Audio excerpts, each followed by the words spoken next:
Kozuki Oden. To the people of Wano, he was just a foolish lord who spent years dancing for pennies in the mud. To Whitebeard, he was a beloved little brother and a wild commander.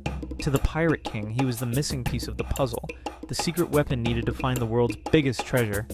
And to Kaido? Well, he's the only guy in history tough enough to leave a permanent scar on a dragon's chest. Odin wasn't just a regular man. He was like a human hurricane. He was born to be the heir to the shogun, but his spirit was just way too big for Wano's cramped, closed borders. He felt like his own beautiful country was nothing more than a prison cell.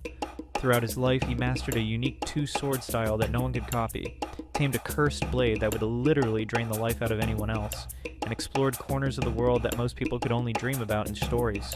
His life made absolutely no sense, and his death sparked a massive revolution 20 years after he was gone. From his wild harem revolt to the legendary Hour of Legends, let's dive into the incredible and totally heartbreaking story of Kozuki Oden. But first, roll the intro. I got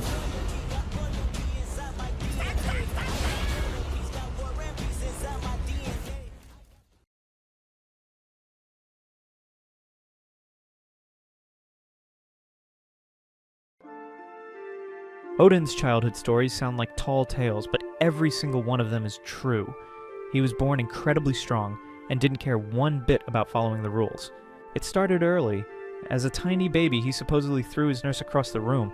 By age 2, he was fast enough to catch rabbits with his bare hands. By age 4, he actually knocked out a giant bear by hurling a boulder at it. By age 9, he was already banned from the Yakuza casinos for burning a building down. One of his most famous moments happened at a funeral for his friend Katsuzo. While everyone else was shocked, Oden sat right in the burning casket to boil his Oden soup. It looked disrespectful, but it was actually Oden's unique way of sharing one last meal with his buddy. By age 10, he was arrested for almost killing someone in a massive brawl and sent to work in the dangerous quarries. But instead of being broken, he worked so hard he became the chief stonemason and the leader of all the prisoners. When he was 15, Oden caused a massive scandal by recruiting a bunch of women from the capital to live with him. When their husbands and fathers showed up with weapons to take them back, Oden didn't even break a sweat. He actually enjoyed the chaos, taking on the entire crowd at once while laughing his head off. After he was exiled, Oden headed for Kuri, a scary wasteland full of outlaws. He walked right in and challenged the strongest outlaw there, Ashura Doji, to a fight that lasted a whole day. Oden didn't just beat the criminals, he helped them change their lives. He taught them how to build, farm, and even dug a river to bring in fresh water. His father was so impressed he officially named Oden the Daimyo of Kuri. This is when Oden started his legendary crew, the Nine Red Scabbards, Kinemon and Denjiro, his very first followers. Raizo, a talented ninja who quit his formal job. Aizo and Kikunojo, two young brothers from a struggling family of dancers. Kawamatsu, Inuarashi, and Nekomamushi. A fishman and 2 minks Oden saved from a mean mob. He told the crowd, being scared of people just because they're different is what cowards do. Kanjuro, a strange guy Oden accepted even though he was a bit of a weirdo. Even though he was a loved ruler, Oden still felt stuck. He tried to leave the country 38 times, but failed because he had no idea how to navigate. That finally changed when Whitebeard's ship crashed on the coast. Oden met Whitebeard by attacking him the second they met. After a brutal test of endurance, Whitebeard accepted him as a little brother. Oden traveled the world, fell in love with Toki, and started a family with 2 kids, Momonosuke and Hiyori. Oden's life took another huge turn when he met Goldie Roger. Roger actually bowed down and begged Oden to join him because Oden was the only person who could read the poneglyphs. The Big Journey. With Roger, Oden saw everything: Scipio, Water 7, and Zoo. They made a quick stop at Wano to drop off his family, but Oden kept his back turned to the capital, knowing if he looked at his home he might never leave again. Laugh Tale. They finally reached the final island. When they saw the treasured Joy Boy left behind, they laughed until they cried. Because of that joy, Roger named the island Laugh Tale.